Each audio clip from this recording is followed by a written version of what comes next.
ऐसा वैसा कुछ बोलना, हमारे क्लास से निकालना, हम इसे कुछ मायने नहीं किए, क्योंकि हम डीसी को एक लेटर दिए थे कि वो उसको परिशीलन करके हमें एक लेटर देकर इस केस को अंदर ही अंदर ख़त्म करे। यानी आज का दिन तो 1.5 वीक हो गया इस इशू होके, लेकिन भी एक भी पब्लिसिटी नहीं हुए। हम लीगल वे से जाकर इसके अंदर से ही निकालना चाहते थे, लेकिन इस दिन जो पब्लिसिटी हुए है वो सिर्फ और सिर्फ एबीवीपी के वजह से हुए। इसके सब गुनहगार एबीवीपी ही है, और उनके मैसेजेस भी है हमारे पास जो ग्रुप में फॉरवर्ड हो रहा था।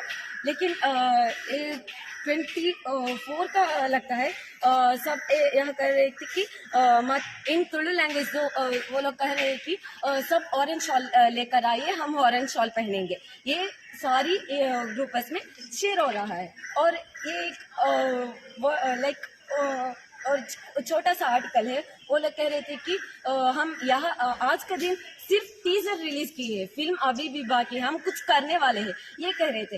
इसे देखकर उन्हें नहीं पता था कि हम भी उस ग्रुप में हैं, तो ये लोग उस मैसेज को सब डिलीट किए, delete for everyone because we can't see the message. वो सब मैसेज डिलीट किए, यानी हम नहीं देख सकते। और फिर ये मैसेज आज का दिन का है, साथ ही हरिओम में आया, उससे हमें कोई मतलब नहीं, वो कुछ भी पहन के आ सकते हैं, हमें सिर्फ हमारा हक चाहिए जो हम पहन रहे हैं। Everyone should present in front of R K Bhavan, ये आज का प्रोटेस्ट के लिए कॉल है उनकी। हम ऐसा कुछ नहीं कि